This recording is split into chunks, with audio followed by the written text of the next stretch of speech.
Good afternoon. Let me first thank His Majesty the Sultan and the people of Brunei for hosting us all here at this forum. It's wonderful to be back for my second visit to the region as Secretary of State. And as I said in April in Tokyo, President Obama has made, I think, a very smart and strategic decision to rebalance our interests and our investments in Asia.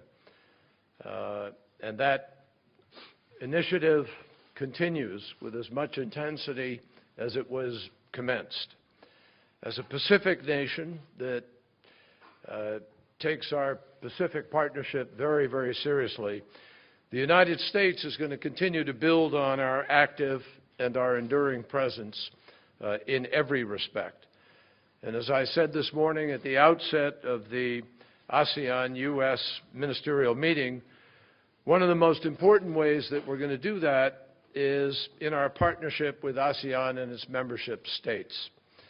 This is a partnership that we are advancing through cooperation on a wide range of issues and through the undertaking of a number of projects together, including the Lower Mekong Initiative, and that's a meeting that I will be chairing a little bit later.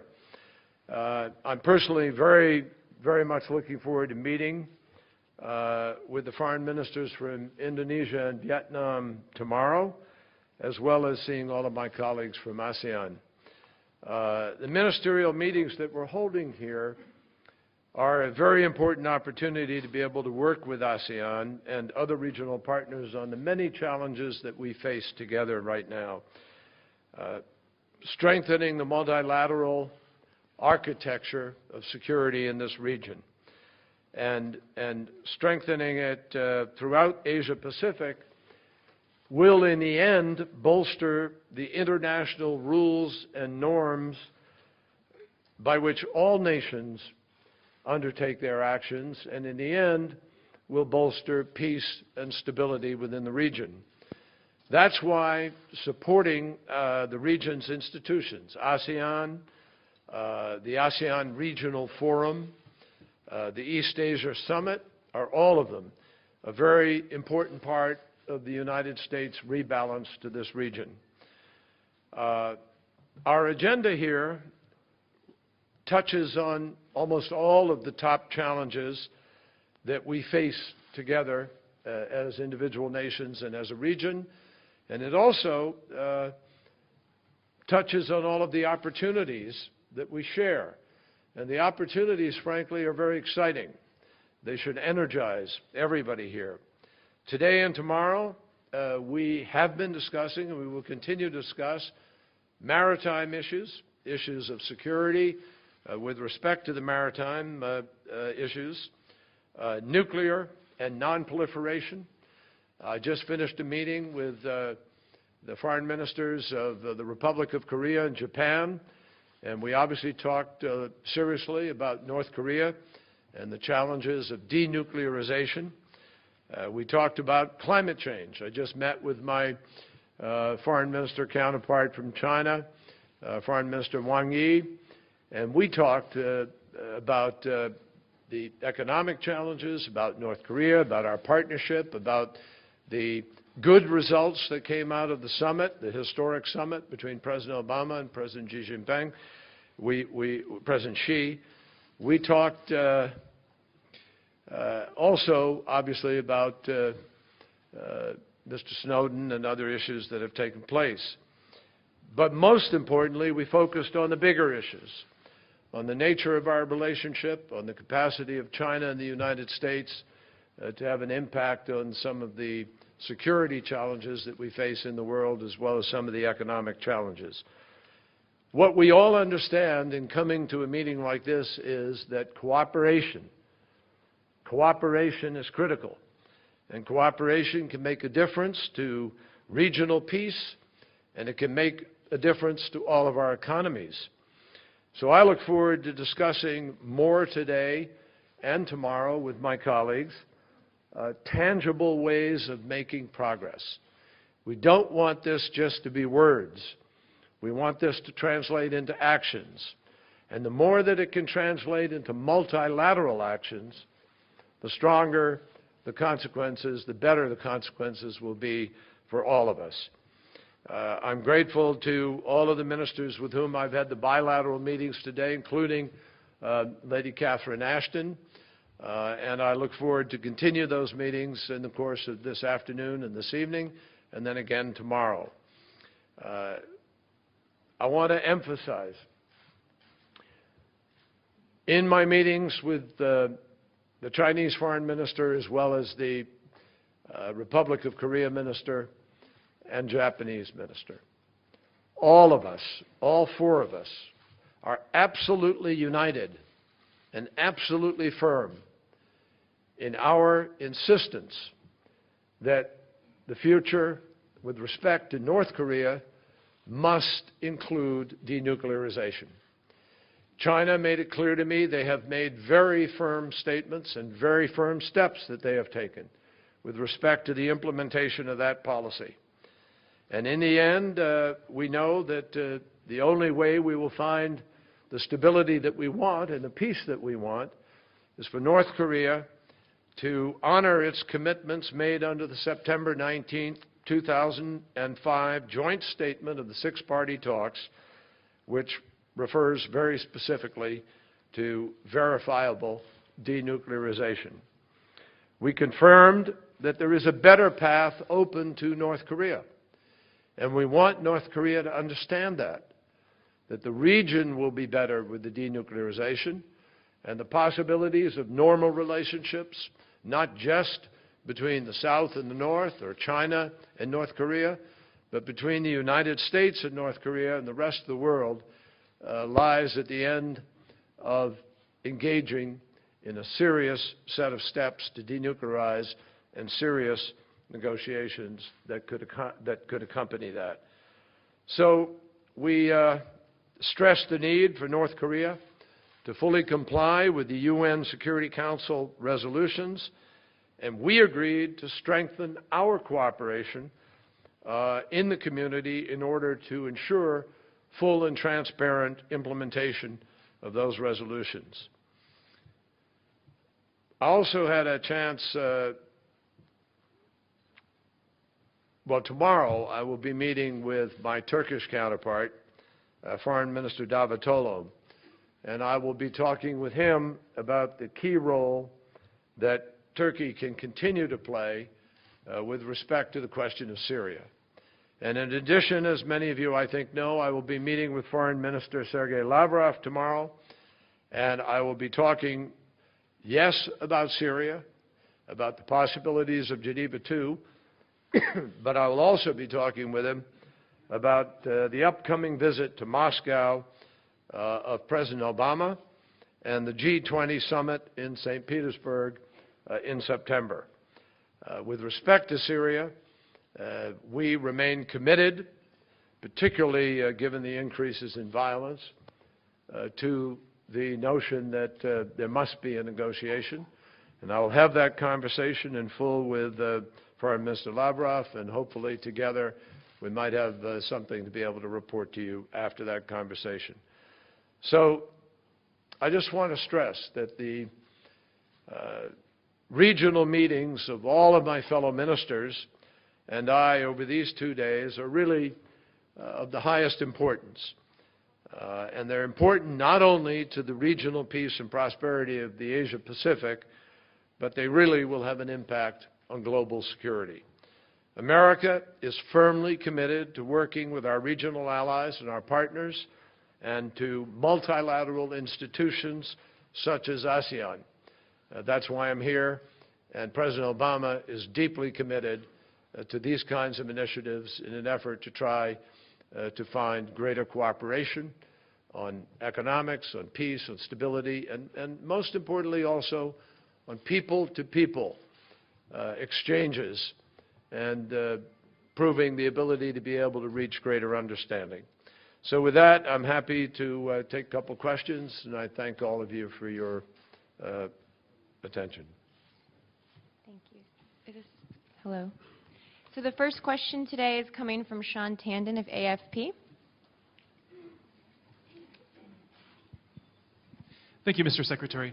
Following up a little bit on the meetings that you just spoke to us about, you spoke with Representative Ashton.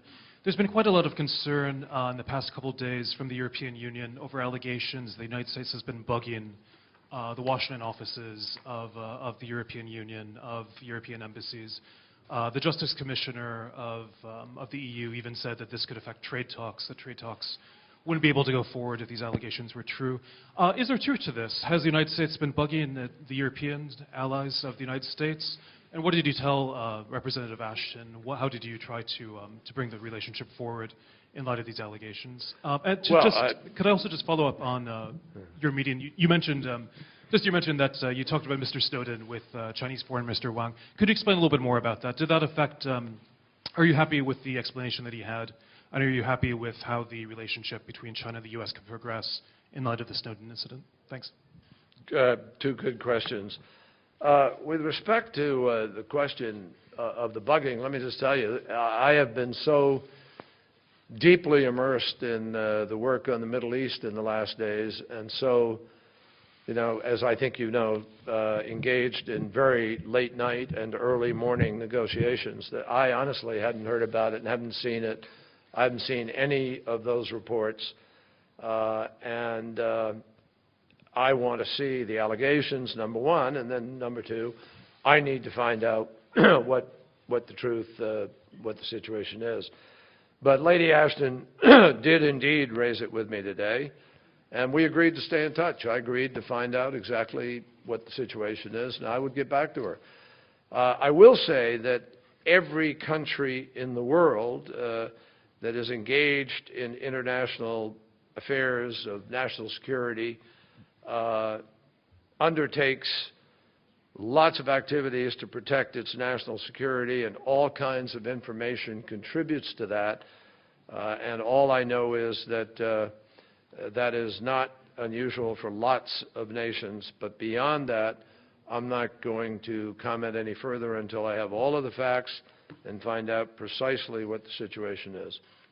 With respect to the conversation with the Chinese foreign minister, I think it's safe to say that the United States of America, the administration, the Obama administration, believes that our friends in China could in fact have made a difference here. But we have a lot of issues that we're dealing with right now. There are issues of major maritime security. We are cooperating in a way that next week we will meet in a security and economic dialogue in Washington. Secretary Jack Lew and I will chair that meeting. We will be talking about this and other issues. And as I have said, we have major issues with respect to North Korea, and China is cooperating with us with respect to that. And China has helped to make a difference in that equation. So life in international relationships is often complicated by the fact that you have many things you have to work on simultaneously. And so we will continue to do that, even as we are obviously concerned about what happened with Mr. Snowden. Thank you. The next question is from the Brunei Times, from Coranto Ain, please. Mr. Secretary, since you've taken office, your actions seem to indicate a policy shift within the State Department towards the Middle East and Europe. Can you bring it closer to you? Sorry. Since you've taken office, your actions seem to indicate a policy shift within the State Department towards the Middle East and Europe. How does this bode for U.S. engagement with ASEAN and the Obama administration's pivot to Asia? I have no idea what policy shift you might be referring to. I don't know what you're talking about. There is no policy shift. I'm here. And this is my second visit, and I gave a big speech in Tokyo talking about the importance of this region and a vision, a new vision for this region, which President Obama shares. President Obama is visiting here and has visited. Vice President Biden, Secretary Hagel was out here recently. I'm here now. And I reaffirmed in my comments earlier the strong belief we have in the rebalance and in the importance of Asia and Southeast Asia. I will be back here at least several times in the course of the year we have the East Asia Summit, we have APEC, we have a bunch of meetings. And I look forward to visiting. A number of countries are already being planned for visits. We had to delay a couple of those visits this time because of the efforts in the Middle East peace process. But one thing I can assure you is that the United States of America operates globally. And the fact that we might be in one place engaged in the important effort of trying to make peace does not detract from the fact that we have undersecretaries and assistant secretaries and deputy secretaries and ambassadors and countless numbers of trade representatives and defense secretaries and others constantly engaged in this region advancing our mutual interests. So rest assured, please. In fact, the Indonesian foreign minister, the New Zealand foreign minister, when he visited me in Washington, and the Japanese foreign minister, and the South Korean foreign minister all raised the subject of Middle East peace and said, how can we help? It is important to all of us that we have peace in the Middle East. And so I believe that the United States must continue to engage in our global responsibilities, even as we engage in regional initiatives. And that's precisely what I am doing in being here today. And I want you to be absolutely confident over the next 3.5 years of the Obama presidency, you will see energized and serious engagement in continuing the rebalance efforts.